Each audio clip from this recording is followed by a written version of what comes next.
السلام علیکم ورحمۃ اللہ وبرکاتہ نحمدہ ونصلی علی رسولہ الکریم اما بعد فاعوذ باللہ من الشیطان الرجیم بسم اللہ الرحمن الرحیم رب اشرح لی صدری ویسر لی امری واحلل عقدۃ من لسانی یفقہوا قولی رب زدنی علما اللہم فقہنا فی الدین اللہم انی اسألک ایمانا لا یرتد ونعیما لا ینفد ومرافقة محمد صلی اللہ علیہ وسلم فی اعلی جنت الخلد آمین یا رب العالمین۔ محمد رسول اللہ والذین معه اشداء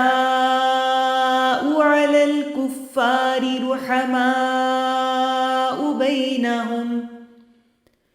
تراہم رکعا سجدا یبتغون فضلا من اللہ ورضوانا سیماہم فی وجوہہم من اثر السجود ذلک مثلہم فی التوراۃ ومثلهم في الإنجيل كزرع أخرج شطأه فآزره فاستغلظ فاستوى على سوقه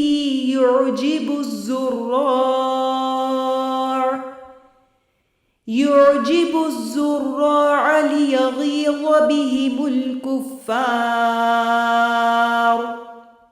وعد الله الذين آمنوا وعملوا الصالحات منهم مغفرة وأجرا عظيما۔ انشاءاللہ آج ہم سیدنا عمر فاروق رضی اللہ عنہ کے حالات زندگی پڑھنا شروع کریں گے۔ خلیفہ ثانی، عادل حکمران، فاتح روم و فارس، شہید محراب، امیر المومنین سیدنا عمر بن خطاب رضی اللہ عنہ۔ نام عمر اور نسب نامہ ہے عمر بن خطاب بن نفیل بن عبد العزیٰ بن ریاح بن عبداللہ بن قرط بن رزاح بن عدی بن کعب بن لوئی بن غالب القرشی العدوی۔ اور عمر رضی اللہ عنہ کا نسب نامہ نبی صلی اللہ علیہ وسلم کے ساتھ کعب بن لوئی بن غالب پر پہنچ کر ایک ہو جاتا ہے۔ اور چاروں جو خلفائے راشدین ہیں ان میں سب سے زیادہ جو دیر سے نسب نامہ ملتا ہے نبی صلی اللہ علیہ وسلم کے ساتھ، یعنی فاردسٹ ہیں نسب نامے کے اعتبار سے، وہ عمر رضی اللہ عنہ ہیں۔ حضرت علی کا تو آپ کو پتہ ہے کہ نسب نامہ ہی وہی تھا، اور اسی طرح سے حضرت عثمان اور ابو بکر رضی اللہ عنہما بھی ان سے پہلے ان کا لینیج مل جاتا ہے نبی صلی اللہ علیہ وسلم سے۔ اور بنو عدی ان کا قبیلہ تھا، جو کہ کوئی بہت زیادہ معروف قریش کا قبیلہ نہیں تھا، لیکن بہرحال ایک نون قبیلہ تھا۔ اور سیدنا عمر رضی اللہ عنہ کی کنیت ابو حفص تھی اور لقب فاروق تھا، جو کہ رسول اللہ صلی اللہ علیہ وسلم نے ان کو دیا تھا جب یہ مسلمان ہوئے تھے۔ اور انہوں نے کیونکہ مکہ میں سب کے سامنے جب اسلام کا اعلان کیا تو ان کے آنے کی وجہ سے کفر اور ایمان کے درمیان ایک نمایاں فرق پڑا، مسلمانوں کی پوزیشن میں ایک نمایاں فرق اور امتیاز پیدا ہوا، تو اس کی وجہ سے نبی صلی اللہ علیہ وسلم نے ان کو فاروق کا لقب دیا تھا۔ اور عام الفیل، یعنی عام الفیل وہ سال ہے کہ جس میں نبی صلی اللہ علیہ وسلم کی ولادت ہوئی ہے، اور عام الفیل کے 13 سال بعد سیدنا عمر رضی اللہ عنہ پیدا ہوئے ہیں۔ رنگ سرخ و سفید تھا، اور بعض نے گندم گوں بھی لکھا ہے، لیکن وہ ایسے ہی ہے کہ جیسے سفیدی میں سرخی کا مکسچر۔ آپ کے رخسار، ناک اور آنکھیں نہایت خوبصورت تھیں، ہاتھ اور پاؤں بھاری تھے، بدن مضبوط، قد لمبا اور سر کے بال سامنے سے جھڑے ہوئے تھے۔ وہ اتنے لمبے قد کے تھے کہ دوسروں پر اس طرح سے فائق نظر آتے تھے کہ جیسے وہ خود سوار ہوں اور لوگ پیدل چل رہے ہوں۔ وہ ایک طاقتور اور مضبوط انسان تھے، اور کمزوری کے آثار نہ ان کی واک میں تھے، نہ ان کے چلنے میں تھے، نہ ان کی باڈی لینگویج میں کہیں کوئی کمزوری کے اثرات نہیں تھے۔ داڑھی کو مہندی لگاتے اور ان کی مونچھیں لمبی تھیں۔ چلتے تھے تو تیز قدم اٹھاتے، بلند آواز سے گفتگو کرتے، اور کسی کو مارتے تو پوری قوت سے مارتے تھے۔ اور یہ جو خاندان ہے سیدنا عمر رضی اللہ عنہ کا، قبیلہ بنو عدی میں، ان کے والد کا نام خطاب بن نفیل تھا، اور ان کے دادا نفیل بن عبد العزیٰ تھے۔ اور نفیل بن عبد العزیٰ قریش کے ایک بڑے جانے ہوئے ایک انسان تھے، اور قریش اپنے جو کوئی جھگڑے ہوتے تھے تو ان کے فیصلے نفیل بن عبد العزیٰ سے کروایا کرتے تھے۔ خطاب کے بارے میں کوئی بہت زیادہ نہیں پتہ، سوائے اس کے کہ عمر رضی اللہ عنہ خود آگے چل کے ہم دیکھیں گے کہ فرماتے ہیں کہ وہ ایک سخت گیر انسان تھا، اور ایسا ہی معلوم ہوتا ہے کہ نبی صلی اللہ علیہ وسلم کی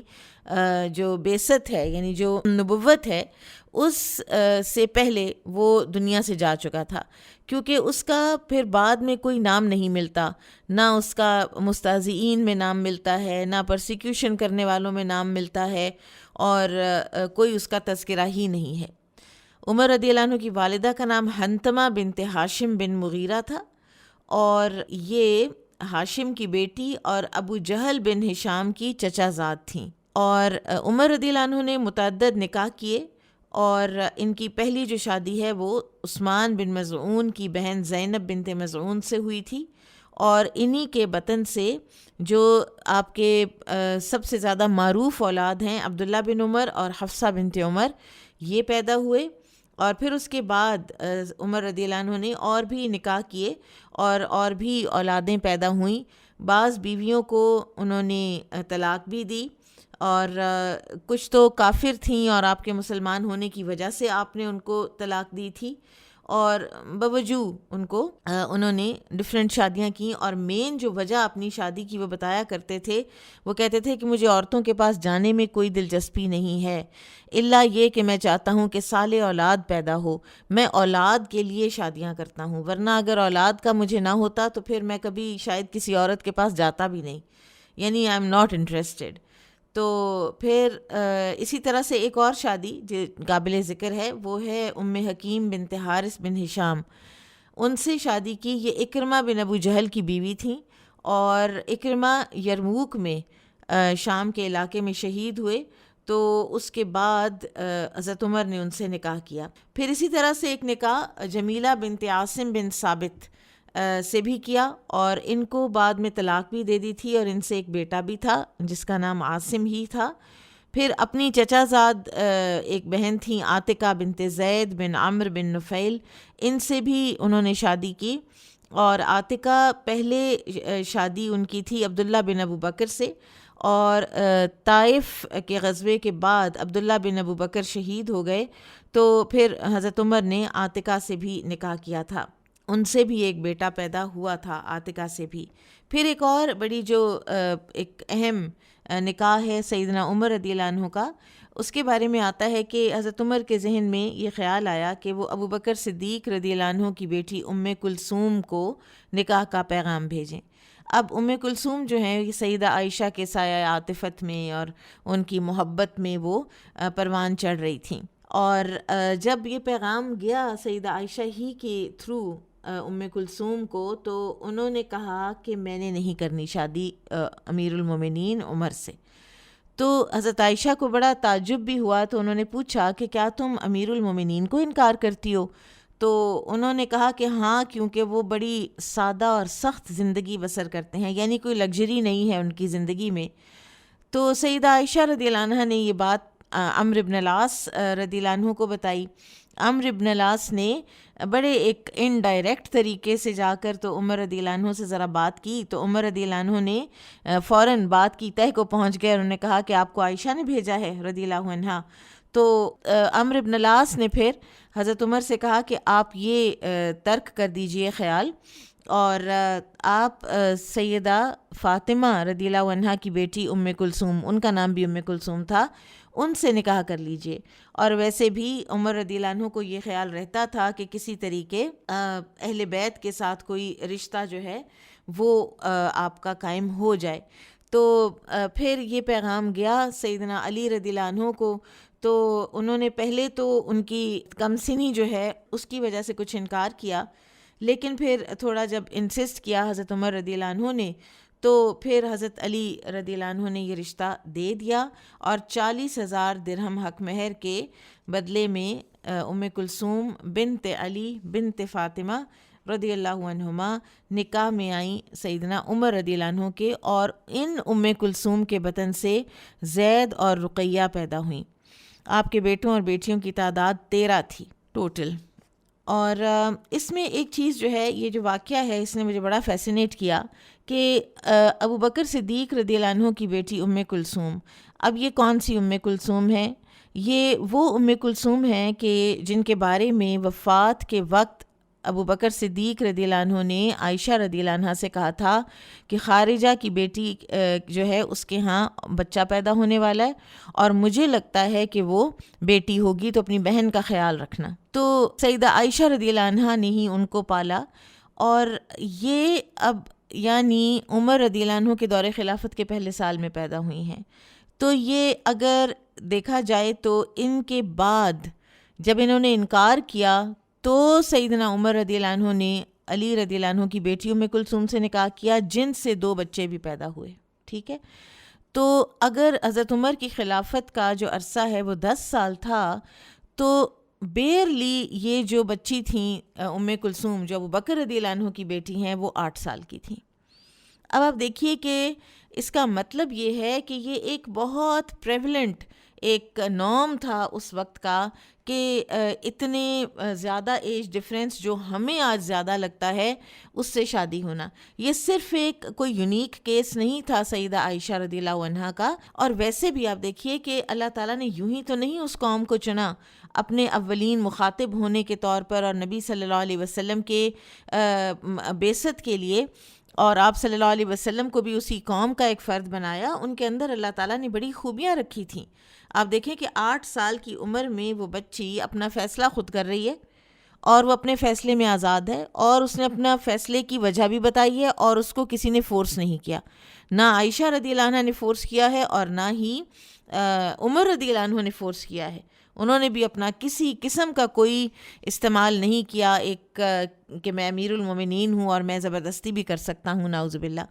اور ان خاتون جو ہیں یہ ابو بکر رضی اللہ عنہ کی بیٹی ام کلثوم، ان سے پھر بعد میں طلحہ بن عبید اللہ رضی اللہ عنہ نے نکاح کیا تھا۔ اور سیدنا عمر رضی اللہ عنہ مکہ کے ان چند گنے چنے لوگوں میں تھے کہ جو لکھنا پڑھنا جانتے تھے، اور بچپن ہی سے ایک انتہائی ذمہ دار فرد کی حیثیت اختیار کر گئے تھے وہ اپنے معاشرے میں اور اپنے گھر میں۔ ان کے گھر میں غربت تھی، اور ان کا باپ خطاب انہیں بچپن ہی سے سختی سے اونٹ چرانے پر اس نے مامور کر دیا تھا، اور یہ آپ کی زندگی کا بڑا سخت مرحلہ تھا، اور اس مرحلے نے عمر رضی اللہ عنہ کی شخصیت پر بڑا گہرا اثر چھوڑا، اور وہ ساری زندگی اس دور کو یاد کرتے رہے۔ اور بعض اوقات تو جب اپنے اندر کوئی محسوس کرتے تھے کسی قسم کی ایسی بات کہ میں امیر المومنین ہوں، یا خود کو چیک کرتے ہوئے ان کو یہ لگتا کہ میرے اندر کوئی ایسی بات آ رہی ہے، تو اس دور کو یاد کیا کرتے تھے۔ اور عبد الرحمن بن حاتب فرماتے ہیں کہ میں سیدنا عمر بن خطاب رضی اللہ عنہ کے ساتھ دجنان نامی جگہ پر تھا، یہ ایک وادی ہے، تو کہنے لگے کہ میں اس جگہ اپنے باپ خطاب کے اونٹ چرایا کرتا تھا۔ میرا باپ بڑا سخت گیر تھا، میں کبھی اونٹ چراتا اور کبھی اس کے لیے لکڑیاں اکٹھی کیا کرتا تھا۔ اور ایک مرتبہ ممبر پر تکبیر کہی اور اللہ کی حمد و ثنا بیان کی، اور نبی صلی اللہ علیہ وسلم پر درود و سلام پڑھنے کے بعد کہنے لگے، اے لوگوں، میں اپنی خالہ کی بکریاں چرایا کرتا تھا، وہ مجھے اس کی عوض ایک مٹھی کھجور یا منقہ دے دیا کرتی تھیں، وہ دن دیکھیے اور آج کا دن دیکھیے۔ یعنی صرف خطاب کے گھر کی بکریاں نہیں چراتے تھے اور اونٹ نہیں چراتے تھے، بلکہ اپنی ایک خالہ کے گھر کا بھی یہ کام کیا کرتے تھے، اور کچھ معاوضہ لیا کرتے تھے، اور کہا کرتے تھے کہ میں ان دنوں میں ایک بہت بڑا کوٹ نما جبہ پہنتا تھا۔ اور دجنان جو وادی ہے اس کے بارے میں یہ بھی فرماتے ہیں کہ ایک رات ایسی آئی کہ اس وادی میں صرف میں تھا اور میرے اونٹ تھے، اور ایسے ہے کہ جیسے کوئی ایک ٹین ایجر بچہ ہوتا ہے نا، یہ اس وقت کی بات ہے۔ تو ممبر پر کھڑے ہو کے جب انہوں نے یہ بات فرمائی تو نیچے اترے تو عبد الرحمن بن عوف رضی اللہ عنہ کہنے لگے کہ امیر المومنین آج تو آپ نے خود اپنی برائی بیان کر دی، یعنی کیا ضرورت تھی اتنے سارے لوگوں کے سامنے یہ بات کرنے کی؟ تو عمر رضی اللہ عنہ نے فرمایا افسوس تیرے لیے اے ابن عوف، در حقیقت جب میں تنہا تھا تو میرے دل میں خیال آیا کہ تو امیر المومنین ہے، تجھ سے بہتر اور افضل کون ہو سکتا ہے، تو میں نے چاہا کہ اپنے دل کو اپنی حقیقت سے آگاہ کروں۔ اور ایک اور روایت میں ہے کہ کہنے لگے کہ میرے دل میں کچھ غرور آ گیا تھا۔ اب غرور آیا تھا یا نہیں آیا تھا، خود کو محسوس ہوا تھا جن لوگوں کے یہ جو اپنے اوپر چیکس لگے ہوئے ہیں نا، وہ اتنے ہائی لیول کے ہوتے ہیں نا، وہ اپنے آپ کو کبھی معاف نہیں کرتے، وہ اپنے آپ کو ہر وقت سرزنش کرتے رہتے ہیں، چاہے کسی وقت وہ اپنے آپ سے تنگ بھی پڑ جائیں، لیکن ان کی سرزنش کا ساری ڈائریکشن، سارے کا سارا فوکس ان کی اپنی ذات ہوتا ہے۔ دو طرح کے لوگ ہوتے ہیں، ایک وہ ہوتے ہیں کہ جو اپنے آپ پر کبھی نظر ڈالتے ہی نہیں اور صرف ان کو غلطیاں دوسروں میں نظر آ رہی ہوتی ہیں، ان کو اپنے آپ سے اتنی محبت ہوتی ہے، وہ سیلف لو میں اتنے زیادہ انڈلج کیے ہوئے ہوتے ہیں کہ ان کو یہ لگتا ہی نہیں ہے کہ میرے اندر بھی کوئی غلطی ہو سکتی ہے۔ اور دوسرے وہ ہوتے ہیں کہ جن کو دوسروں کی غلطیوں پر تو نظر ڈالنے کی فرصت ہی نہیں ملتی، ان کو اپنے اندر اتنا کچھ نظر آ رہا ہوتا ہے کہ جس کی وہ اصلاح کی تگ و دو میں لگے ہوتے ہیں۔ اور یہ ایک مسلسل جنگ ہے جو کہ ہمیں اپنے آپ کے ساتھ کرنی ہے، یہ مجاہدہ ہے جو کہ ہمیں اپنے آپ کے ساتھ کرنا ہے، اور یہ مجاہدہ جو کر گیا وہ فلاح پا گیا، اور جس نے اس مجاہدے کو اگنور کیا اور جس نے اپنی خود پسندی میں زندگی گزاری اور دوسروں ہی کو مورد الزام ہر بات پہ ٹھہراتے رہے، وہ کبھی فلاح نہیں پا سکتے، وہ کبھی زندگی میں کوئی بڑا کام بھی نہیں کر سکتے۔ تو فرماتے ہیں کہ دل میں کچھ غرور آ گیا تھا، میں نے چاہا کہ اپنے آپ کو کچھ پست کر دوں۔ دور جاہلیت میں کشتیاں بھی لڑتے تھے، خالد بن ولید رضی اللہ عنہ کے ساتھ ان کی کشتیاں بھی ہوا کرتی تھیں، ان کا بھی تذکرہ ہے بعض کتابوں میں۔ گھڑ سواری کے ماہر تھے اور شعر و ادب میں بھی بڑے طاق تھے، اور جاہلیت کے دور میں عرب کی بڑی بڑی منڈیاں جو لگتی تھیں نا، عکاظ، مجنہ، ذوالمجاز، اب تک آپ کو یہ پتہ ہونا چاہیے کہ یہ کہاں لگتی تھیں۔ یہ حج کے دنوں میں، حج کے بعد منی میں لگا کرتی تھیں، تو یہ ان کو بھی اٹینڈ کیا کرتے تھے اور وہاں سے تجارتی فوائد کے ساتھ ساتھ تاریخ عرب کی معرفت بھی حاصل کرتے تھے۔ بڑے کامیاب تاجر تھے، اور اس پیشے کی آمدنی نے انہیں مکہ کے مالدار افراد میں شامل کر دیا تھا، یعنی رفتہ رفتہ جب تجارت کی تو اللہ تعالیٰ نے حالات بدل دیے، اور تجارت کی غرض سے مختلف شہروں کا رخ کرتے تھے، گرمیوں میں شام، سردیوں میں یمن جایا کرتے تھے، تو وہاں کی پھر ساری معرفت بھی حاصل کر لیتے تھے۔ تو اس لیے پھر قریش نے ان کو اپنا سفیر بھی بنا دیا تھا، ایمبیسڈر بنا دیا تھا، اور قدرتی طور پر بھی بہت ذہین و فطین واقع ہوئے تھے۔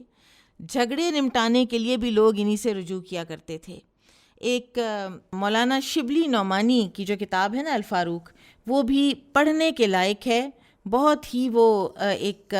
ٹو دا پوائنٹ اور ایسی کتاب ہے کہ جس میں کوئی ان نیسیسری ڈیٹیلز نہیں دی گئیں، اور انسان اس کو رکھتا تب ہے کہ جب وہ اس پوری کو ختم کر چکا ہوتا ہے۔ میں اس کتاب کو 2 دفعہ پڑھ چکی ہوں، ایک اصل میں اس میں سے چیز پڑھ کے آپ کو سنانا چاہتی ہوں اگر وہ مجھے اس وقت مل گئی، ورنہ پھر انشاءاللہ پھر کبھی صحیح۔ اسی لیے کہتے ہیں کہ جب کوئی چیز نظر میں آئے تو اس کو فوراً مارک کر لینا چاہیے۔ مل گئی ہے۔ یہ ان کا جو فیصلہ کرنے کا انداز ہے نا، یہ اس کو ذرا تھوڑا سا آپ دیکھیے گا کہ کس طرح اپسیٹ لوگوں کو پیسیفائی کرنے کا ایک طریقہ۔ بنو اجلان یہ ایک نہایت معزز قبیلہ تھا، تو کسی شاعر نے ان کی حجب لکھی، یعنی ان کی انسلٹ میں کچھ شعر و شاعری کہی، تو انہوں نے آ کے عمر رضی اللہ عنہ سے شکایت کی۔ تو عمر رضی اللہ عنہ نے کہا کہ وہ کیا اشعار ہیں، ذرا مجھے پڑھ کے سناؤ۔ تو انہوں نے پہلے یہ شعر پڑھا کہ اللہ تعالیٰ اگر کمینہ آدمیوں کو دشمن رکھتا ہے تو قبیلہ اجلان کو بھی دشمن رکھے۔ تو عمر رضی اللہ عنہ نے فرمایا کہ نہیں، یہ حجب تو نہیں ہے، یہ بد دعا ہے، اور عین ممکن ہے کہ اللہ تعالیٰ اس بد دعا کو قبول نہیں کرے گا۔ چلو اس پر تو پریشان ہونے کی ضرورت نہیں ہے، آگے چلو، اگلا بتاؤ۔ تو انہوں نے کہا دوسرا شعر ہے، یہ قبیلہ کسی سے بدعہدی نہیں کرتا اور نہ کسی پر رائی برابر ظلم کرتا ہے۔ اب یہ اصل میں تو عرب میں یہ باتیں کمزوری کی علامت سمجھی جاتی تھیں، تو شاعر نے تو بیسیکلی ان کی انسلٹ کی تھی۔ تو عمر رضی اللہ عنہ نے کہا کاش میرا سارا خاندان ہی ایسا ہوتا۔ پھر انہوں نے تیسرا شعر سنایا کہ یہ لوگ چشمے یا کنویں پر صرف رات کے وقت جاتے ہیں جب لوگ واپس آ چکتے ہیں، اور یہ بھی ان کی بے کسی اور کمزوری کی ایک علامت کے طور پر شاعر نے کہا تھا۔ تو عمر رضی اللہ عنہ نے یہ سن کر کہا کہ بھیڑ سے بچنا تو بہت اچھی بات ہے۔ تو انہوں نے آخر میں شعر پڑھا کہ اس کا نام عجلان ہے، اس لیے پڑ گیا کہ لوگ اس سے کہتے کہ ابے غلام پیالہ لے اور جلدی سے دودھ دوہلا، اہلب ایھا العبد واجل، تو اس لیے یہ عجلان کہلائے۔ تو حضرت عمر نے واپسی جواب دیا، سید القومی خادمہم، ایک قوم کا جو لیڈر ہوتا ہے وہ ان کا خادم ہی تو ہوتا ہے، یعنی ان کو کس طریقے سے پیسیفائی کیا اور کس طرح ایک بڑھتی ہوئی بات کو بالکل لائٹ کر کے روک دیا۔ اور اب دیکھیں کہ نبی صلی اللہ علیہ وسلم بھی فرماتے تھے نا کہ تم دیکھو کس طرح سے قریش کی جو باتیں ہیں ان کو مجھ سے روک لیا ہے اللہ تعالیٰ نے، کہ وہ کسی مذمم کو برا بھلا کہہ رہے ہوتے ہیں، اور میں تو محمد ہوں، میں تو مذمم ہوں ہی نہیں۔ بہرحال اسی طرح سے اپنی جو حجت دیتے تھے، کوئی دلیل دیتے تھے، کنونس کرتے تھے، تو بڑی طاقت اور وزن والی دلیل دیا کرتے تھے۔ اور کسی قبیلے سے اگر کوئی اپنا فخریہ کوئی باتیں بیان کرنی ہوتی قریش نے، تو بھی عمر رضی اللہ عنہ کا نام ہی منتخب کیا جاتا تھا۔ اب دور جاہلیت تو ایک بڑا لمبا گزارا ہے نا سیدنا عمر رضی اللہ عنہ نے، اور اس کو بڑی گہرائی سے دیکھا بھی ہے، اور اس کی حقیقت کو سمجھا، عادتوں کو سمجھا، اطوار کو جانا، روایات، رسم و رواج، سب کو بہت اسٹرانگلی بلیو کرتے تھے، بڑا اسٹرانگلی ہر چیز کو، اپنے دور جاہلیت کو بھی بہت ڈیفینڈ کیا جب تک وہ مسلمان نہیں ہوئے۔ تو جب وہ مسلمان ہوئے ہیں نا، تو ان کا ایک مشہور قول ہے کہ بلا شبہ اس وقت اسلام کے کڑے ایک ایک کر کے توڑ دیے جائیں گے جب اسلام میں ایسے لوگ پیدا ہوں گے جو جاہلیت کو نہ جانتے ہوں، یعنی جو ایک دفعہ جاہلیت سے نکل کر اس کے سارے چیزوں کو دیکھ کر، اس کو اینالائز کر کے اور اس کو ریجیکٹ کر کے پھر اسلام کی طرف جو آتا ہے، اس کی اور ہی بات ہوتی ہے، اس کی کیا ہی بات ہوتی ہے، اس کی کنوکشن کی اور اس کے اخلاص کی۔ تو اسی لیے آپ دیکھیے صحابہ کرام سارے کافر سے مسلمان ہوئے تھے، سارے ریورٹ یا کانورٹ مسلمز تھے۔ نبی صلی اللہ علیہ وسلم کے جو اولین ساتھی تھے سب ایسے تھے۔ تو یہ بھی ایک فنومینا ہے۔ امام غزالی نے غالباً احیاء علوم الدین میں لکھا ہے نا کہ سب سے پہلے تو اس اپنے ایمان سے توبہ کرو جو تمہیں ورثے میں ملا ہے، اور سوچ سمجھ کر ایمان لاؤ، پہلے پوری کنوکشن کے ساتھ جاہلیت کو ریجیکٹ کر کے ایمان لاؤ، جاہلیت کے وائسز جان کر پھر ایمان لاؤ۔ بہرحال سیدنا عمر رضی اللہ عنہ نبوت کے 6 سال میں مسلمان ہوئے ہیں، اور ان کا جو اسلام لانے کا واقعہ ہے، اس میں جتنے بھی واقعات دیے گئے ہیں وہ ہیں تو ضعیف، لیکن بہرحال وہ بڑی کثرت سے مورخین نے ان کو نقل کیا ہے۔ سب سے پہلا جو کہا جاتا ہے کہ ایمان جب ان کے دل میں جاگا ہے، وہ وقت تھا کہ جب قریش کے مظالم سے تنگ آ کر کچھ عورتیں مکہ میں حبشہ کی ہجرت کی تیاری کر رہی تھیں۔ حضرت عمر نے ان کو دیکھا، یہ ایک خاتون تھیں جن کو عبداللہ کہا جا رہا ہے، اور ان کا نام لیلا بھی آتا ہے، اور ان کو دیکھا یہ جب پیکنگ وغیرہ کر رہی تھیں، تو حضرت عمر نے پوچھا کہ تم لوگ کہاں جا رہی ہو؟ تو یہ کوئی معمول تو نہیں تھا شہر چھوڑ کے جانا، اور وہ بھی مکہ جیسا شہر۔ تو انہوں نے کہا کہ اللہ کی قسم ہم اللہ کی زمین سے نکل جائیں گی یہاں تک کہ اللہ ہمارے لیے کوئی کشادگی کا سامان فراہم کر دے۔ تم نے ہمیں تکلیف دی ہے، ہم پر ظلم کے پہاڑ توڑے ہیں۔ اب یہ جب انہوں نے سنا نا، تو دل تو بہرحال حضرت عمر کا نرم ہی نرم تھا نا، تو کہنے لگے کیا معاملہ اس نوبت تک پہنچ گیا ہے؟ تو پھر کہنے لگے اللہ تمہارا نگہبان ہو۔ اور وہ بھی حیران ہوئی کہ عمر کو کیا ہوا، ایک دم نرم پڑ گئے ہیں۔ تو ان کے شوہر عامر بن ربیعہ کسی کام سے باہر گئے ہوئے تھے، جب وہ واپس آئے تو انہوں نے اپنے ہسبینڈ کو ساری بات بتائی۔ تو انہوں نے کہا کہ تم کیا سمجھتی ہو کہ کیا شاید عمر مسلمان ہو جائے گا؟ تو میں نے کہا ہاں، میرا یہی خیال ہے، ان کی آبزرویشن تھی۔ تو اس نے کہا عامر بن ربیعہ نے کہ یہ اس وقت تک مسلمان نہیں ہوگا جب تک خطاب کا گدھا مسلمان نہ ہو جائے، یعنی ایک ناممکن بات۔ بہرحال انہوں نے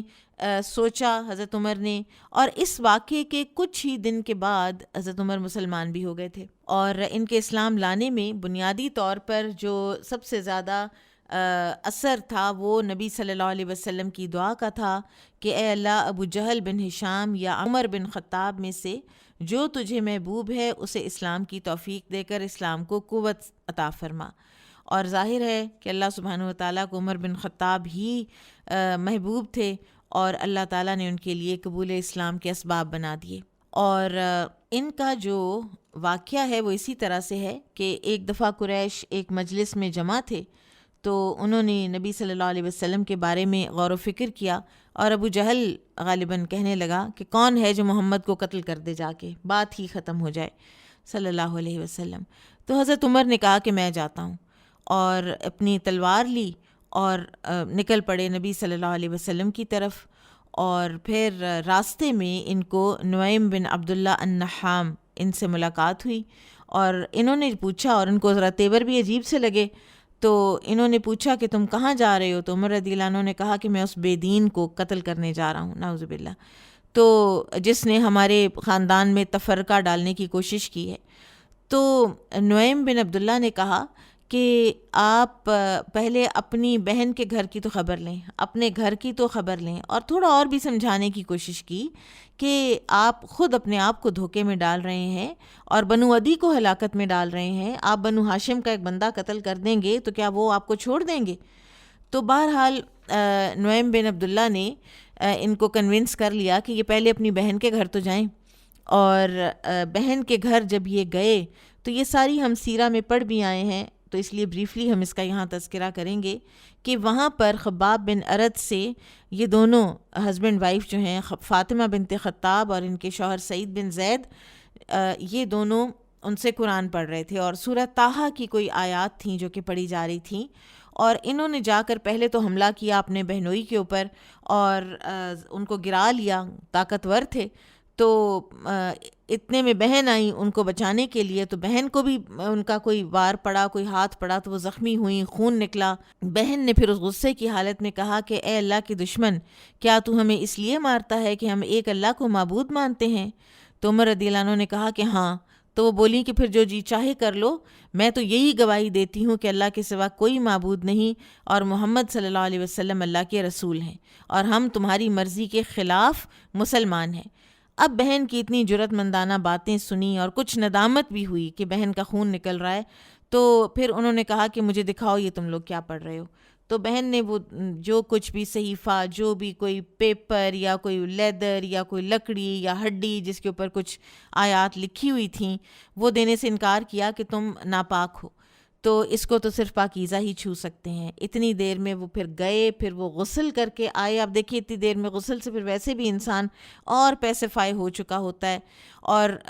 بہن اور بہنوئی کا جو ایک ایمان کا تقاضا ہے وہ دیکھ کر کہ یہ تو کسی صورت، یہ تو مجھ سے بھی نہیں ڈرے، یہ تو میری ننگی تلوار سے بھی نہیں ڈرے، تو انہوں نے سورہ طٰہٰ اور کچھ اور صورتوں کا بھی ذکر آتا ہے کہ وہ پڑھیں اور دہشت زدہ ہو گئے، اور یہ بھی لکھا ملتا ہے کہ صحیفہ ان کے ہاتھ سے چھوٹ بھی گیا ایک دفعہ۔ پھر اس کو ہمت کر کے دوبارہ پڑھا اور سورہ طٰہٰ کی ابتدائی آیات پڑھیں۔ ایسا کوئی ان کے اوپر اثر ہوا کہ کہنے لگے کیا قریش اس کلام سے بھاگے تھے؟ اور پھر مسلسل پڑھتے رہے، اور یکدم بول اٹھے کہ جس کا یہ کلام ہے لازم ہے کہ اس کے علاوہ کسی اور کی عبادت نہ کی جائے، مجھے محمد صلی اللہ علیہ وسلم کے پاس لے چلو۔ اب خباب بن ارت نے جو ہی عمر رضی اللہ عنہ کو آتے دیکھا تھا تو وہ چھپ گئے ہوئے تھے۔ جب انہوں نے حضرت عمر کے یہ الفاظ سنے تو وہ نکل آئے جہاں پہ چھپے ہوئے تھے، تو کہنے لگے کہ عمر خوش ہو جائیے، میرا خیال ہے کہ نبی صلی اللہ علیہ وسلم نے سوموار کے دن جو دعا فرمائی تھی وہ آپ کے حق میں قبول ہو گئی ہے، اور وہ دعا یہی تھی کہ ابو جہل اور عمر بن خطاب میں سے جو محبوب ہے تجھے، ان کے ذریعے سے اسلام کو تقویت عطا فرما۔ بہرحال عمر رضی اللہ عنہ نے کہا کہ مجھے نبی صلی اللہ علیہ وسلم کے پاس لے چلو، اور بہنوئی اور خباب رضی اللہ عنہ نے جب دیکھا کہ یہ بالکل سچے ہیں تو انہوں نے بتا دیا کہ نبی صلی اللہ علیہ وسلم دار ارقم میں موجود ہیں۔ تو اسی ننگی تلوار کے ساتھ وہاں پہنچے، وہاں لوگوں نے خبر دی نبی صلی اللہ علیہ وسلم کو کہ عمر آ رہے ہیں اس حالت میں۔ تو حمزہ رضی اللہ عنہ نے کہا کہ آنے دو اس کو، اگر وہ مسلمان ہونے کے لیے آیا ہے تو ٹھیک، اور اگر نہیں تو اسی کی تلوار سے میں اس کا کام تمام کر دوں گا۔ بہرحال جب وہ اندر آئے، نبی صلی اللہ علیہ وسلم نے اپنے ہاتھوں سے ان کی کمر اور چادر پکڑ کر انہیں جھنجھوڑا اور فرمایا کہ اے ابن خطاب، کس ارادے سے آئے ہو؟ اللہ کی قسم مجھے محسوس ہوتا ہے کہ تم اس وقت تک اپنی حرکتوں سے باز نہ آؤ گے جب تک اس اللہ کی طرف سے تم پر کوئی آفت نہ آن پڑے۔ تو عمر رضی اللہ عنہ نے کہا کہ اللہ کے رسول، میں تو اللہ اور اس کے رسول اور اللہ کی کتاب پر ایمان لانے کے لیے حاضر ہوا ہوں۔ اور یہ سن کر رسول اللہ صلی اللہ علیہ وسلم نے اللہ اکبر کہا تو باقی حاضرین بھی سمجھ گئے کہ عمر رضی اللہ عنہ ایمان لے آئے ہیں۔ ایمان لانے کے بعد اسی دن مسلمان جو ہے نا وہ کعبہ میں جا کر انہوں نے نماز پڑھی کہ اب چھپ کر رہنے کا کیا مطلب ہے؟ اگر اللہ تعالیٰ نے نبی صلی اللہ علیہ وسلم کو حق کے ساتھ بھیجا ہے تو ہم کھل کر سامنے جائیں گے، ہم کھل کے نماز پڑھیں گے۔ اور پھر آپ صلی اللہ علیہ وسلم نے دار ارقم سے نکلنے کا اعلان فرما دیا۔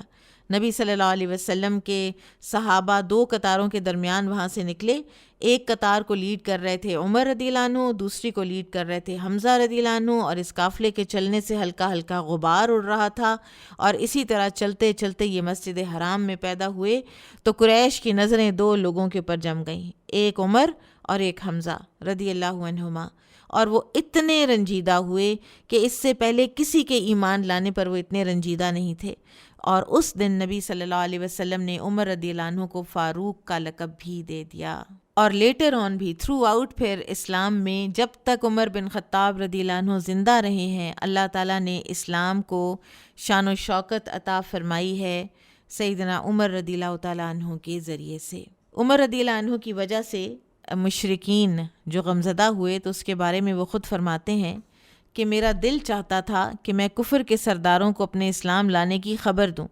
تو سب سے پہلے میں اپنے ماموں، یہ رشتے کا ماموں لگتا تھا ابو جہل ان کا، تو میں اس کے گھر پہنچا اور اس کے دروازے پہ دستک دی، اور میں نے اس کو بتایا کہ میں اپنا پہلا دین چھوڑ چکا ہوں۔ تو پہلے تو وہ بڑا حیران ہوا اور یہ کہتا ہوا کہ ہرگز یہ نہ کرنا، ہرگز یہ نہ کرنا، وہ دروازہ بند کر کے اندر چلا گیا۔ پھر میں اس کے بعد ایک اور سردار کے گھر گیا، اس کو بھی میں نے یہی کہا، لیکن مجھے تسلی نہیں ہو رہی تھی کہ میں کس طرح اپنی بات کو مشہور کروں۔ تو ایک شخص تھا جمیل بن معمر جمحی، جس کے بارے میں آتا تھا کہ اس کو اگر کوئی بات مشہور کرنی ہے نا تو اس کو بتا دو، وہ فوراً مشہور کیا کرتا تھا باتیں، جو بھی سنتا تھا، بریکنگ نیوز جو بھی اس کے پاس آیا کرتی تھی۔ تو اس کے پاس جا کر تو انہوں نے کہا کہ کیا تجھے علم ہے کہ میں نے اپنا پہلا دین چھوڑ دیا ہے؟ تو وہ تو اٹھا اور اپنی چادر گھسیٹتا ہوا وہ چلا اور لوگوں کو اونچی اونچی آواز میں کہنے لگا، سنو خطاب کا بیٹا بے دین ہو گیا ہے۔ اور حضرت عمر فرماتے ہیں کہ یہ سننا تھا کہ وہ سب مجھ پر ٹوٹ پڑے اور مجھے مارنے لگے اور میں واپسی انہیں مارنے لگا۔ تو فرماتے ہیں کہ مسلسل لوگ مجھ سے لڑتے رہے یہاں تک کہ سورج سر پر پہنچ گیا، اور پھر کچھ نرم پڑ گئے سیدنا عمر اور بیٹھ گئے، اور لوگ ان کے پاس ہی کھڑے تھے۔ تو انہوں نے کہا کہ جو تمہارے جی میں آئے کرو، پس اللہ کی قسم اگر ہم 300 آدمی ہوتے تو یا تم تو ہمارے لیے میدان چھوڑ دیتے یا ہم تمہارے لیے چھوڑ دیتے۔ اسی دوران ایک آدمی جو ہے نا وہ بڑا نفیس سا ریشمی حلہ اور کڑھائی والی شرٹ پہن کے وہ آیا، اور اس نے پوچھا کیا معاملہ ہے۔ اس کو کہا گیا ابن خطاب بے دین ہو گیا ہے۔ تو اس نے کہا کہ اگر اس نے اپنی مرضی سے کوئی دین پسند کر لیا ہے تو تمہیں کیا مسئلہ ہے؟ کیا تمہیں یہ خیال نہیں آیا کہ تم سے بنو عدی اپنے آدمی کا انتقام لیں گے؟ تو یہ سن کر لوگ پیچھے ہٹ گئے۔ تو لیٹر آن عبداللہ بن عمر کہتے ہیں کہ میں نے اپنے والد سے پوچھا تھا عمر رضی اللہ عنہ سے کہ وہ کون آدمی تھا جس نے لوگوں کو آپ سے دور ہٹایا تھا، تو آپ نے بتایا کہ بیٹا وہ عاص بن وائل سہمی تھا، یعنی عمرو بن العاص رضی اللہ عنہ کا باپ۔ 27 سال عمر تھی حضرت عمر کی جب وہ ایمان لائے ہیں، اور یہ 40ویں مسلمان تھے، اور حمزہ رضی اللہ عنہ کے 3 دن بعد مسلمان ہوئے ہیں۔ عبداللہ بن مسعود فرماتے تھے کہ جب سیدنا عمر مسلمان ہوئے تو ہم طاقتور ہو گئے، ان سے پہلے ہم نہ بیت اللہ کا طواف کر سکتے تھے، نہ ہی ہمیں وہاں نماز پڑھنے کی اجازت تھی۔ جب عمر رضی اللہ عنہ مسلمان ہوئے تو انہوں نے مشرکین سے لڑائی کی، پھر ہم نے مسجد حرام میں نماز بھی پڑھی اور بیت اللہ کا طواف بھی کیا۔ ما زلنا اعزۃ منذ اسلم عمر،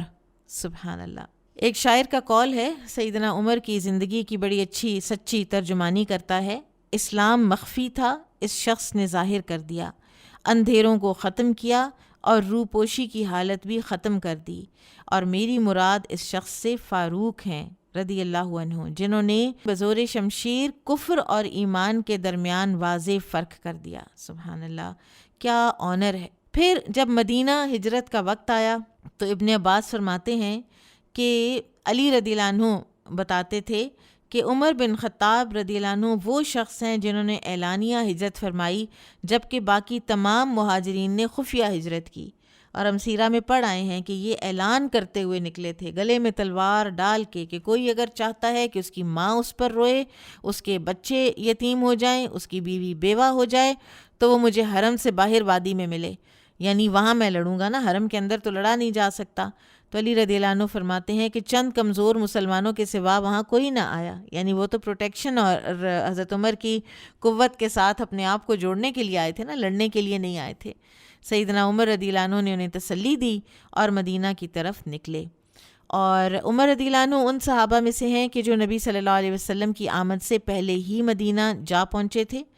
اور ان کے ساتھ ہجرت کرنے والے جو ہیں ان کے اہل خانہ، ان کے کچھ قبیلے کے لوگ اور ان کے بھائی زید بن خطاب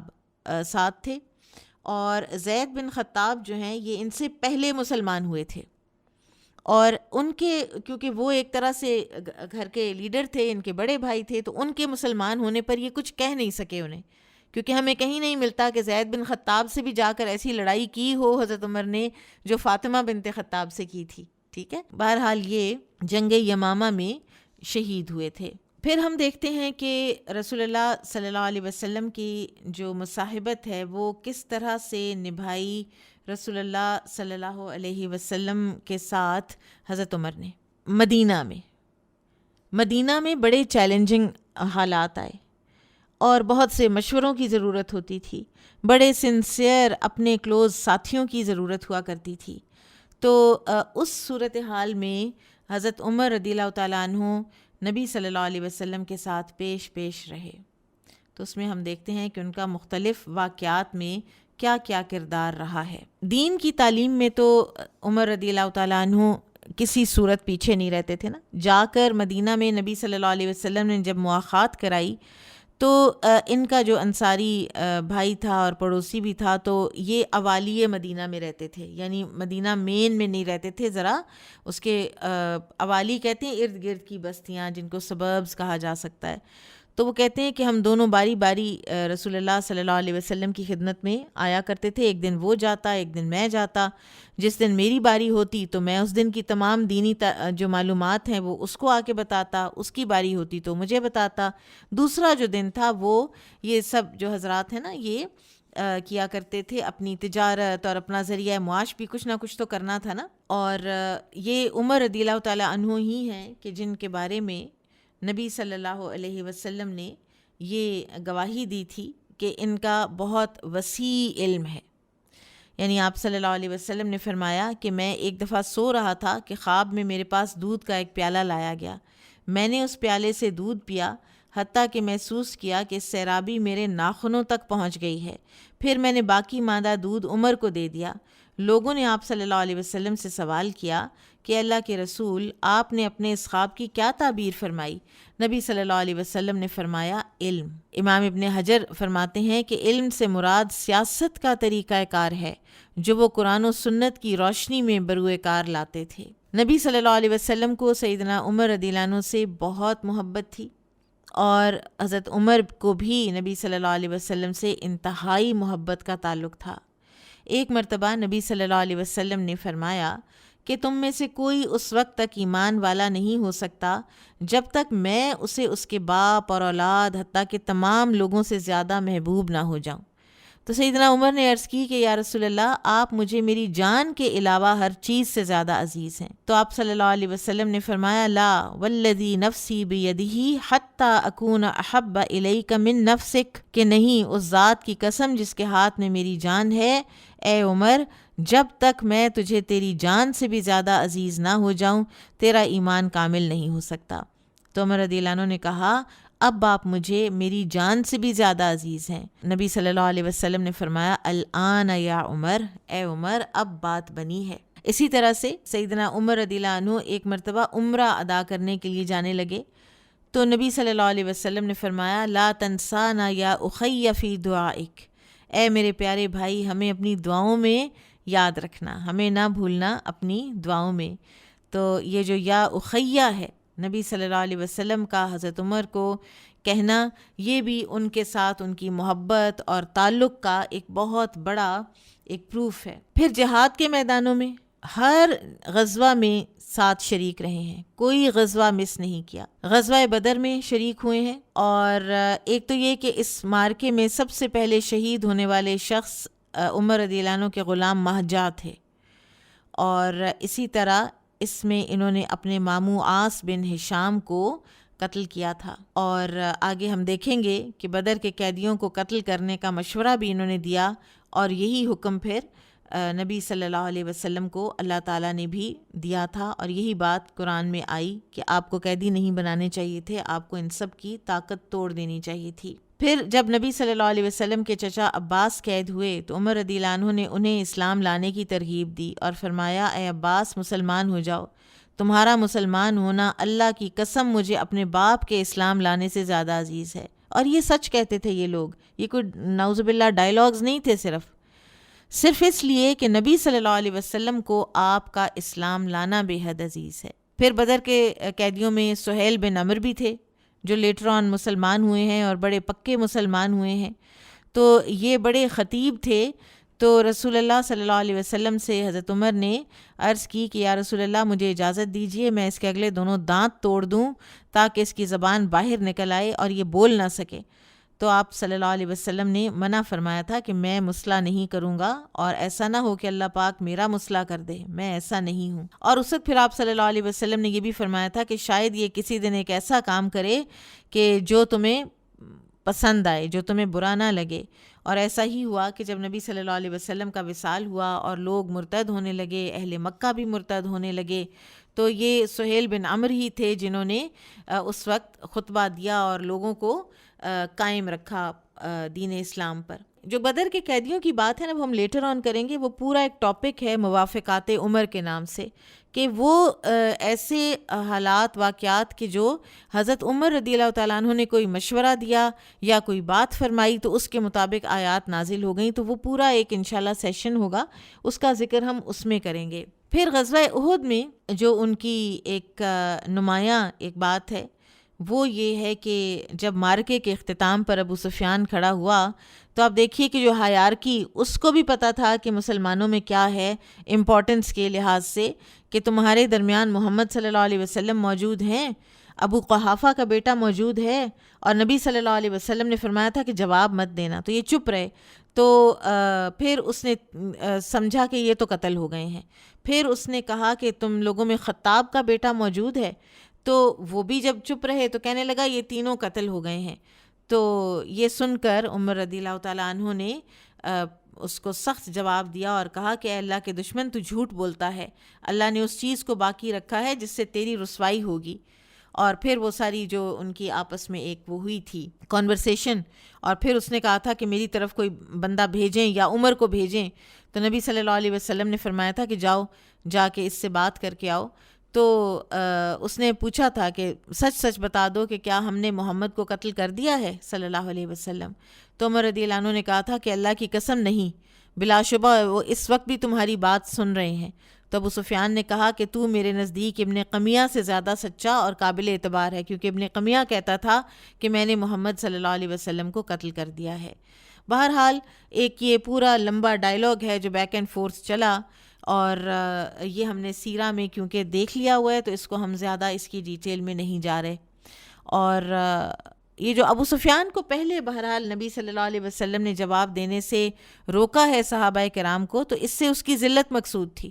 کہ جب اس کو ایک دفعہ موت کا یقین ہو جائے نا ان سب کا، تو پھر اس کے اندر ایک ایسی اس کو خوشی ہو اور وہ متکبر ہو، اور پھر اس کو پتہ چلے اور پھر اس کی یہ جو سارا تکبر ہے وہ ٹوٹے۔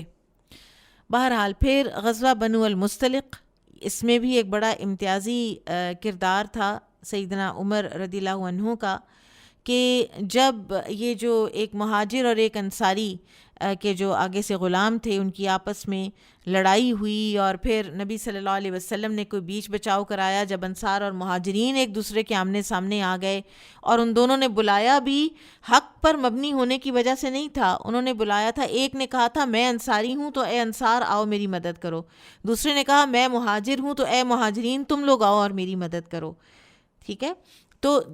ساتھ حق کا دینا ہوتا ہے، ساتھ اس بات کا نہیں دینا ہوتا کہ ہم کس کو بلانگ کرتے ہیں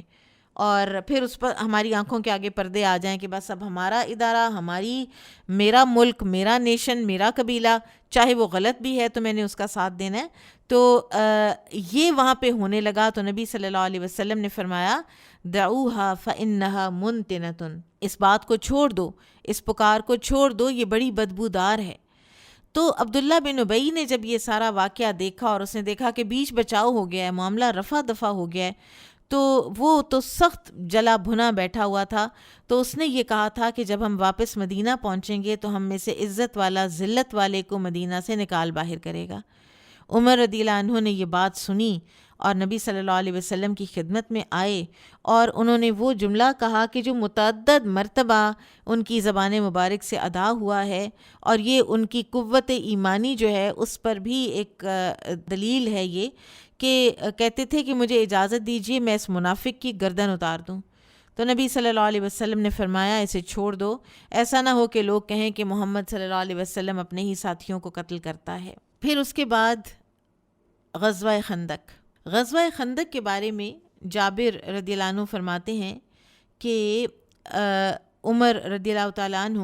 خندق کے دن سورج غروب ہونے کے بعد نبی صلی اللہ علیہ وسلم کے پاس حاضر ہوئے اور کفار قریش کو برا بھلا کہنے لگے، اور نبی صلی اللہ علیہ وسلم سے عرض کی کہ یا رسول اللہ سورج غروب ہونے کے قریب تھا تب میں نے اثر پڑھی ہے، تو نبی صلی اللہ علیہ وسلم نے فرمایا واللہ ما صلیتھا، اللہ کی قسم میں نے تو ابھی پڑھی ہی نہیں، ادا ہی نہیں کی۔ اور پھر اس کے بعد نبی صلی اللہ علیہ وسلم نے لیٹر آن سورج غروب ہونے کے بعد پہلے عصر اور پھر مغرب کی نماز ادا کی تھی۔ پھر ہم حضرت عمر کا کردار دیکھتے ہیں صلح حدیبیہ میں، بڑی نمایاں ان کا جو ایک ہے نا قوت ایمانی اور ان کی غیرت ایمان کے لیے، اور ان کی جو ایک انہوں نے انسلٹ محسوس کی اسلام کی صلح حدیبیہ کے وقت، اور وہ جو ٹریٹی سائن ہو رہی تھی اس سے ہمیں ان کے ایمان کا جو لیول ہے نا وہ پتہ چلتا ہے۔ پہلے یہ نبی صلی اللہ علیہ وسلم کے پاس گئے اور عرض کی کہ یا رسول اللہ کہ آپ اللہ کے رسول نہیں ہیں، تو آپ نے فرمایا کیوں نہیں؟ تو پھر کہنے لگے کیا ہم مسلمان نہیں ہیں؟ آپ صلی اللہ علیہ وسلم نے فرمایا کیوں نہیں؟ تو عمر رضی اللہ عنہ کہنے لگے کیا وہ مشرک نہیں ہیں؟ آپ صلی اللہ علیہ وسلم نے فرمایا کیوں نہیں؟ تو پھر سیدنا عمر رضی اللہ عنہ نے کہا پھر مجھے بتائیے کہ ہمیں اپنے دین کے سلسلے میں اتنی ذلت کیوں اٹھانی پڑ رہی ہے؟ تو نبی صلی اللہ علیہ وسلم کو بھی دیکھیے کتنے ٹیکٹ فلی، کتنے ایک اپسیٹ اپنے ہوئے ہوئے ایک اپنے بہت ہی عزیز، اپنے کلوز، اپنے مخلص ساتھی کو آپ صلی اللہ علیہ وسلم نے ایک جملے کا جواب دیا، بلا شبہ میں اللہ کا رسول ہوں اور میں اللہ کی نافرمانی نہیں کر سکتا۔ اور ایک اور روایت میں آتا ہے کہ آپ نے یہ بھی فرمایا تھا کہ اللہ تعالیٰ مجھے ہرگز ضائع نہیں کرے گا۔ پھر اس کے بعد حضرت عمر نے یہ بھی پوچھ لیا کہ اللہ تعالیٰ نے آپ کو خواب دکھایا تھا تو کہ ہم بیت اللہ کا طواف کریں گے، تو آپ صلی اللہ علیہ وسلم نے فرمایا کہ ہاں دکھایا تھا، لیکن یہ تو نہیں کہا تھا کہ اسی سال بیت اللہ کا طواف کریں گے۔ اور پھر آپ نے فرمایا تھا کہ اے عمر تو ضرور بیت اللہ جائے گا اور طواف کرے گا۔ اب یہ باتیں سننے کے بعد ابو بکر رضی اللہ عنہ کے پاس آ گئے حضرت عمر، اور یہی سوال جواب ان سے بھی کیا، اور حضرت ابو بکر نے بھی اسی طرح کے جوابات دیے، اور پھر کہا کہ عمر احتجاج اور اختلاف ختم کر دو اور نبی صلی اللہ علیہ وسلم کی ہر معاملے میں مکمل اطاعت کرو۔ پھر ابو جندل کا ایک بڑا ہی دردناک واقعہ جب پیش آیا تو اس وقت بھی پھر بہت ہی زیادہ اپسیٹ جیسے مسلمان ہوئے، حضرت عمر رضی اللہ عنہ بھی اسی طرح اپسیٹ تھے مسلمانوں کے ساتھ، لیکن اس اپسیٹنس اور بے قراری کا جو اظہار ہے اس کا ہرگز یہ مطلب نہیں تھا کہ ان کے دل میں کسی قسم کا شک ہے یا تردد ہے.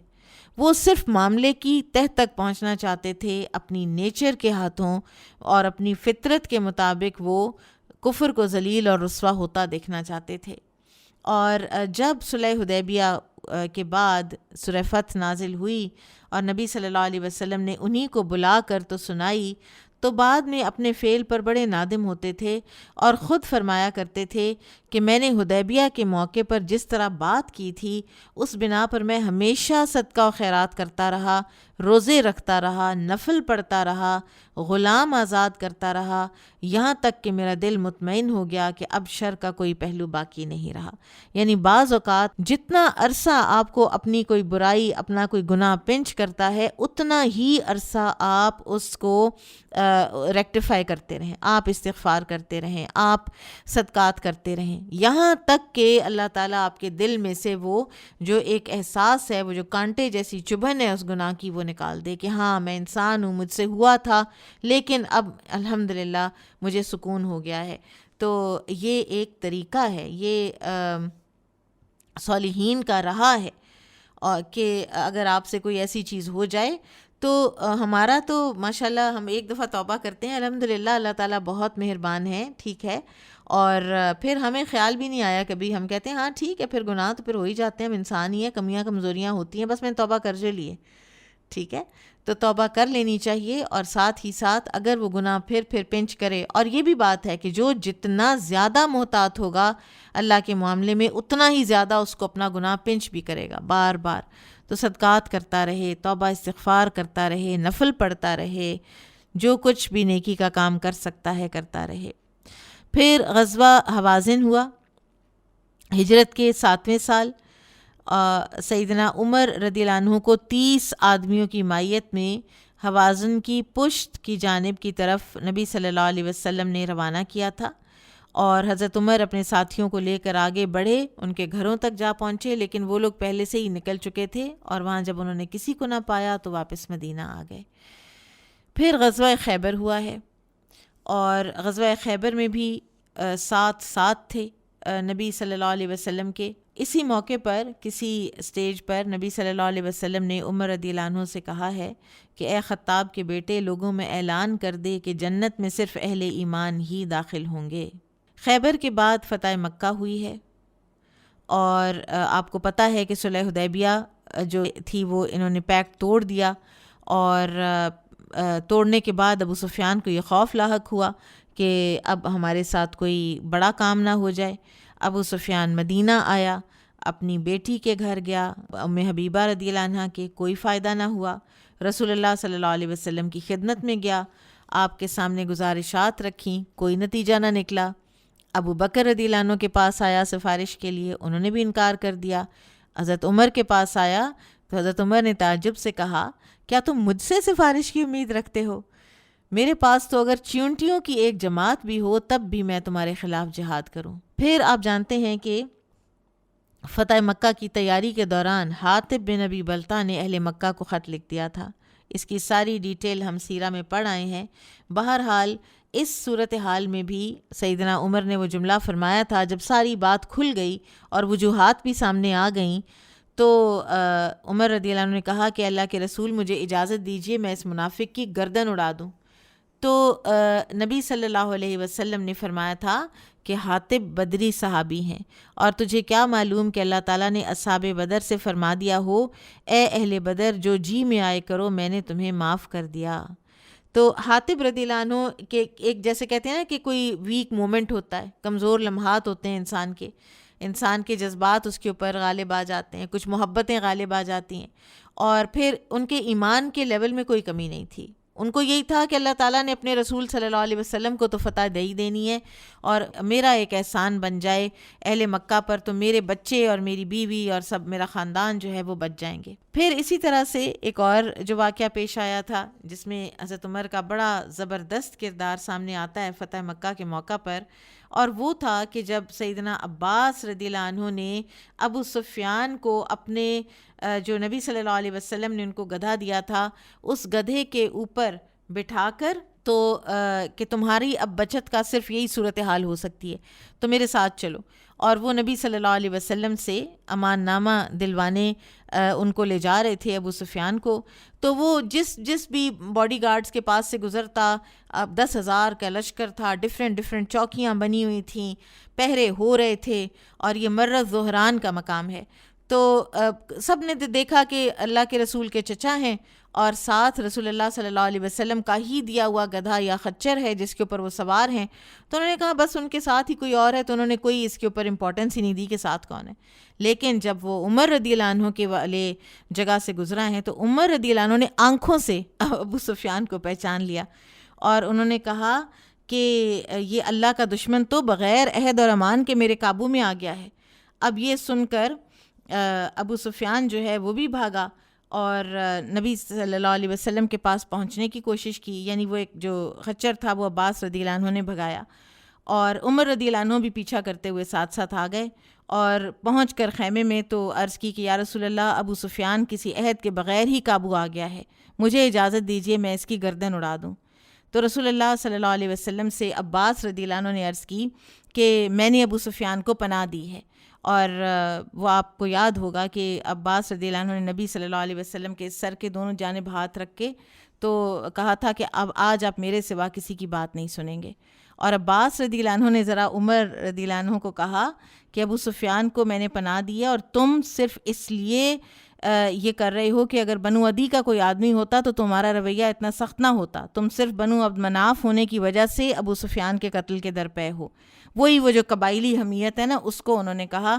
تو حضرت عمر نے اس وقت کہا تھا کہ ٹھہرو عباس، سن لو کہ تمہارا اسلام لانا مجھے اپنے باپ خطاب کے اسلام لانے سے زیادہ محبوب ہوتا اگر وہ اسلام لے آتا، کیونکہ مجھے علم تھا کہ تمہارا اسلام لانا پیغمبر اسلام صلی اللہ علیہ وسلم کو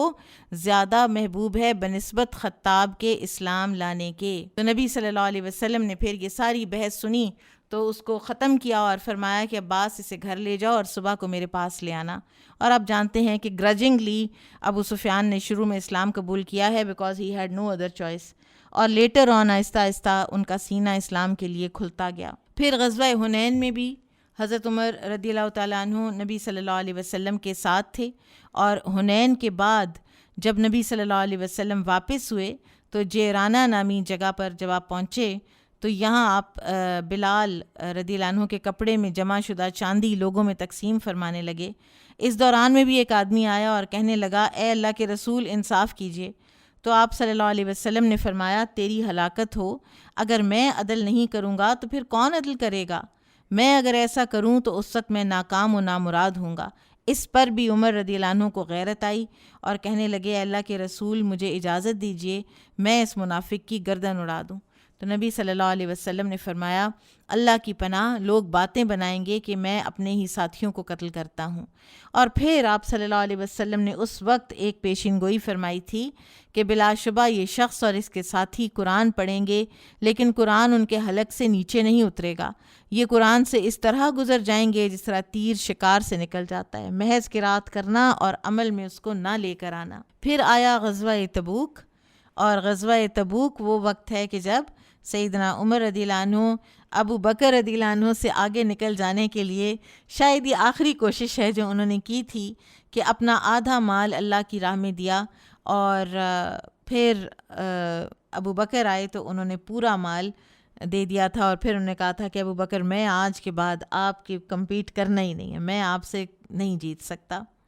اسی طرح سے تبوک کے دوران خوراک کی قلت ہو گئی، آپ کو پتہ ہے اس کو جیش العسرہ اللہ تعالیٰ نے خود فرمایا ہے، بڑا تنگی ترشی کا لشکر تھا، اور نبی صلی اللہ علیہ وسلم نے سواری اور بوجھ اٹھانے والی اونٹنیوں کو ذبح کرنے کی اجازت دے دی، لوگوں نے جب اجازت مانگی تو آپ نے دے دی۔ تو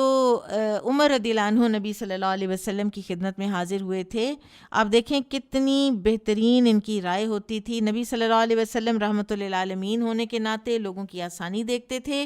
وہ آ کے تو اس کو درست اس کے اوپر لے آتے تھے، یعنی چیک کرتے تھے، اور لوگوں کی آسانی میں بظاہر تھوڑی کمی ہو جاتی تھی لیکن اصل میں انہی کی بہتری ہو رہی ہوتی تھی کہ یا رسول اللہ اس طرح تو سواریاں کم پڑ جائیں گی. تو انہوں نے مشورہ دیا حضرت عمر نے رسول اللہ صلی اللہ علیہ وسلم کو کہ جتنی بھی خوراک ہے وہ سب منگوا لیں, جس کے پاس 2 4 6 کھجوریں ہیں, جو ستو ہیں, جو بھی ہے وہ منگا لیں اور اس پر برکت کی دعا فرمائیں, کیونکہ نبی صلی اللہ علیہ وسلم کے بابرکت ہونا تو حضرت عمر کو یقین تھا نا. جیسے وہ جابر بن عبداللہ والی جو بات ہے کہ جب وہ ان کے والد کا قرض تھا اور نبی صلی اللہ علیہ وسلم نے باغ کا چکر لگایا, پھر وہ قرض ادا ہو گیا, تو جابر رضی اللہ عنہ نے آ کر بتایا کہ میری تو کھجوروں میں کوئی کمی بھی نہیں آئی اور قرض بھی ادا ہو گیا. تو آپ صلی اللہ علیہ وسلم نے فرمایا تھا کہ جاؤ جا کے عمر کو بتا کے آؤ. تو عمر رضی اللہ عنہ کو جب جا کر بتایا جابر رضی اللہ عنہ نے, تو کہتے ہیں کہ مجھے یقین تھا ایسا ہی ہوگا, جب سے نبی صلی اللہ علیہ وسلم باغ میں چکر لگا کے آئے ہیں مجھے یقین تھا یہی ہونا ہے. سبحان اللہ, یہ یقین ہی تو ہے کہ جس کی ہمیں کمی ہے. برکت کی بجائے ہم کثرت کی تلاش میں رہتے ہیں. بہرحال انہی کی اس مشورے کی وجہ سے لوگ کوئی گندم لا رہا ہے, کوئی کھجوریں لا رہا ہے, کوئی روٹی کا ٹکڑا لا رہا ہے, تو اس طرح دسترخوان پر تھوڑا سا کھانا جمع ہو گیا. نبی صلی اللہ علیہ وسلم نے برکت کی دعا فرمائی اور پھر فرمایا کہ اپنے برتن بھر لو. تو سب لوگوں نے اپنے برتن, 30,000 کا لشکر تھا یہ, اور انہوں نے اپنے برتن بھرے. پورے لشکر میں کوئی برتن خالی نہ رہا. لوگوں نے کھایا, سیر ہوئے, اور پھر بھی باقی بچ گیا. اور اس کے بعد نبی صلی اللہ علیہ وسلم نے فرمایا اشہد ان لا الہ الا اللہ و اشہد انی رسول اللہ, میں گواہی دیتا ہوں اللہ کے سوا کوئی معبود نہیں اور میں اللہ کا رسول ہوں. جو بندہ صدق کے دل سے اس کا اقرار کرے گا اللہ اسے ضرور جنت میں داخل فرمائے گا اور کوئی رکاوٹ نہیں ہوگی. پھر اس کے بعد ہم جانتے ہیں کہ تبوک سے واپسی پر حجۃ الوداع ہوا ہے, اور حجۃ الوداع کے بعد نبی صلی اللہ علیہ وسلم کا وصال ہوا ہے. سیرہ میں ہم پڑھ آئے ہیں کہ عمر رضی اللہ عنہ ابتدائی طور پر انتہائی شوق میں چلے گئے تھے, اور یہ کچھ ان کی اپنی فطرت کے ساتھ مطابقت بھی رکھتی تھی نا. ایک چیز یہ جو صدمہ تھا اس کی ایکسیپٹنس ان کو اس وقت آئی ہے کہ جب ابو بکر رضی اللہ عنہ نے وہ آیت پڑھی ہے ما محمد الا رسول قد خلت من قبلہ الرسل. اور نبی صلی اللہ علیہ وسلم کی وفات کا جو ایک یقین آ جانا اور انیشل صدمہ ہے, اس میں سے نکلنے کے بعد فوراً جو عمر رضی اللہ عنہ نے ابو بکر صدیق رضی اللہ عنہ کو مشورہ دیا ہے ثقیفہ بنو ساعدہ جانے کا, وہ ابھی لیٹلی ہم ابو بکر رضی اللہ عنہ کے حالات میں پڑھ آئے ہیں. اور وہاں پر جو انہوں نے ایک ایکشن لیا ہے, ڈیسیژن لیا ہے, اور اٹھ کر آگے بڑھ کر ابو بکر رضی اللہ عنہ کی بیعت کر لی ہے, اس سے ایک جو کوئی اگر فتنے کا دروازہ کوئی کھلنا تھا تو وہ اسی وقت بند ہو گیا. عمر جیسے انسان نے ابو بکر جیسے انسان کی بیعت کر لی, اور اس کے بعد مہاجرین اور انصار نے بھی بیعت کر لی. اور بعض جو علماء ہیں انہوں نے یہ لکھا ہے کہ اگر ذرا بھی دیر ہوتی اور کوئی اور انصار میں سے اٹھ کر فرض کریں سعد بن عبادہ یا حباب بن منذر یا کسی کی بیعت کر لیتا تو کتنی مشکل ہو جاتی مسلمانوں کے لیے اس وقت. تو نبی صلی اللہ علیہ وسلم کی وفات کے بعد لوگوں کو ابو بکر رضی اللہ عنہ کی امامت اور خلافت پر جمع کرنا عمر رضی اللہ عنہ کا ایک لافانی کارنامہ ہے, جس کے بارے میں کہا جاتا ہے کہ اس کو تو سونے کے پانی سے بھی لکھا جا سکتا ہے. اور اسی فیصلے نے امت مسلمہ میں انتشار اور اختلاف کو دور کیا اور امت مسلمہ کو محفوظ کیا. اور یہ سب کچھ عمر رضی اللہ عنہ پر جو اللہ کا فضل تھا, وقت پر بر وقت درست فیصلہ کر لینا, یہ ان کی جو خداداد فہم و فراست ہے اسی کا نتیجہ تھی. پھر اس کے بعد کچھ واقعات جو خلافت صدیقی میں ہوئے ہیں اس میں ہم عمر رضی اللہ عنہ کا کردار دیکھ لیتے ہیں. مسلسل عمر رضی اللہ عنہ ابو بکر رضی اللہ عنہ کے ایک بہت مفید مشیر رہے ہیں. اس میں مثال کے طور پر ایک واقعہ معاذ بن جبل رضی اللہ عنہ کا ملتا ہے کہ یہ نبی صلی اللہ علیہ وسلم کی زندگی تک پھر یمن میں ہی مقیم رہے, اور یمن میں انہوں نے دعوتی خدمات بھی سر انجام دیں, مرتدین کے خلاف جہادی سرگرمیوں میں بھی حصہ لیا, اور نبی صلی اللہ علیہ وسلم کی وفات کے بعد یہ مدینہ آئے. تو اس وقت ان کے پاس کافی مال اسباب اکٹھا ہو چکا تھا. تو عمر رضی اللہ عنہ نے ابو بکر رضی اللہ عنہ کو مشورہ دیا کہ آپ معاذ سے اس کی ضرورت کی چیزوں کے سوا باقی سارا مال واپس لے لیں. تو ابو بکر رضی اللہ عنہ نے فرمایا کہ معاذ کو نبی صلی اللہ علیہ وسلم نے یمن بھیجا تھا تاکہ اس کی ضروریات پوری ہو جائیں. میں اس سے کچھ نہیں لے سکتا، اگر وہ مرضی سے دے دیں تو اور بات ہے۔ تو عمر رضی اللہ تعالیٰ عنہ اپنی رائے کو درست سمجھتے تھے، وہ معاذ رضی اللہ عنہ کے پاس پہنچے تو معاذ رضی اللہ عنہ نے کہا پہلے تو ابتداً اللہ کے رسول صلی اللہ علیہ وسلم نے مجھے ایک چیز عطا فرمائی ہے، میں اس میں تبدیلی نہیں کر سکتا۔ اب حضرت عمر کوئی معاذ رضی اللہ عنہ پر زیادتی کرنے یا کرانے کے خواہش مند نہیں تھے، یہ دراصل حقیقی خیرخواہی تھی کہ کہیں معاذ کے پاس کچھ ایسا نہ رہ جائے کہ جو دراصل ان کو بلانگ نہیں کرتا یا جو دراصل اسلامی حکومت کو بلانگ کرتا ہے، اور مجبور بھی وہ معاذ رضی اللہ عنہ کو نہیں کر سکتے تھے، تو لہٰذا واپس آ گئے۔ حضرت معاذ یہ سارے کے سارے ہی ایک سے ایک تھے نا، مخلص اور خالص، اور دنیا تو ان کی نظروں کے آگے ہیج تھی۔ تو معاذ رضی اللہ عنہ کو ہوا کہ اگر عمر جیسا بندہ مجھے یہ کہہ رہا ہے تو مجھے اس کے بارے میں سوچنا چاہیے، اور پھر وہ آئے اور کہنے لگے میں نے آپ کی بات مان لی ہے، میں آپ کی رائے پر عمل کرنے کے لیے تیار ہوں۔ اور پھر کہنے لگے کہ دراصل میں نے خواب میں دیکھا ہے کہ میں گہرے پانی میں غوطے کھا رہا ہوں، اے عمر آپ نے مجھے ڈوبنے سے بچایا۔ پھر سیدنا معاذ سیدنا ابو بکر کی خدمت میں گئے اور ایک چیز بھی رکھے بغیر سب کچھ ابو بکر رضی اللہ عنہ کے سامنے پیش کر دیا۔ پھر اسی طرح سے ابو مسلم خولانی جو ہے نا، ان کے بارے میں جو ایک بہت ایک ذہانت کا معاملہ کیا، ایسی ذہانت ایسی فراست کسی کو شاذ و نادر ہی نصیب ہوتی ہے۔ علامہ ذہبی فرماتے ہیں کہ جب اسود انسی نے یمن میں نبوت کا دعویٰ کیا تو ابو مسلم خولانی کو گرفتار کر لیا، یہ تابعی ہیں، اور آگ کی ایک بڑی خندق تیار کی گئی اور ابو مسلم کو اس میں ڈال دیا۔ یہ ان کی کرامت تھی ابو مسلم کی کہ آگ کی خندق نے ان کو کوئی نقصان ہی نہ پہنچایا۔ تو لوگوں نے اسود انسی کو مشورہ دیا کہ آپ اس شخص کو جلا وطن کر دیں، ورنہ آپ کے پیروکار آپ سے متنفر ہو کر اس کی طرف چلے جائیں گے۔ تو پھر ابو مسلم خولانی کو چھوڑ دیا گیا، قتل بھی اگر کر دیتے تو بھی لوگ جو ہیں وہ اور زیادہ اپسیٹ ہو جاتے کہ اتنی بڑی کرامت والے شخص کو قتل کر دیا۔ تو یہ مدینہ آ گئے، انہوں نے اپنا اونٹ بٹھایا، مسجد میں داخل ہوئے، عمر رضی اللہ عنہ نے انہیں دیکھا، آگے بڑھے اور پوچھا کہاں سے آئے ہو؟ تو انہوں نے جواب دیا یمن سے۔ عمر رضی اللہ عنہ نے پوچھا وہ شخص کون ہے جسے انسی نے آگ میں پھینکا تھا؟ ابو مسلم نے کہا وہ عبداللہ بن صوب تھا، یعنی اپنی کنیت کے بجائے اپنا اصلی نام بتایا، کیونکہ یہ لوگ اپنی اپریسیشن اور اپنی جو اپنی گلوریفیکیشن ہے اس سے تو بہت ڈرتے تھے نا۔ تو عمر رضی اللہ عنہ نے کہا میں تجھے قسم دے کر پوچھتا ہوں کیا وہ تو ہی ہے؟ تو انہوں نے کہا کہ اللہ کی قسم میں ہی ہوں۔ تو عمر رضی اللہ عنہ نے ان کو گلے سے لگایا اور رو پڑے، پھر انہیں ابو بکر رضی اللہ عنہ کے پاس لے کر گئے اور کہا کہ اس اللہ کی تعریف ہے جس نے مجھے اپنی زندگی ہی میں رسول اللہ صلی اللہ علیہ وسلم کی امت کے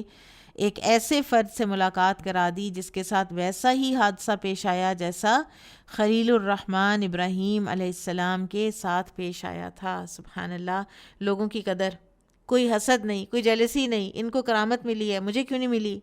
اس کو یہ اپرچونٹی مل گئی ہے، یہ کام کر رہا ہے، یہ کام کر رہی ہے، یہ پڑھ رہی ہے، یہ پڑھا رہی ہے، مجھے کیوں نہیں ہو رہا؟ میرے سے کیوں نہیں ہو رہا؟ ہر کوئی دین کا کام کر رہا ہے، ہر کوئی دین کا کام کر رہا ہے، اور اخلاص کے ساتھ کرتے چلے جائیں۔ یہ تو اللہ کے پاس ہے نا کہ کسی کی ایک لکھا ہوا ایک صفحہ بھی کام آ جائے اور کسی کی لکھی ہوئی پہاڑوں جیسی کتابیں بھی کام نہ آئیں۔ پھر اس کے بعد ابان بن سعید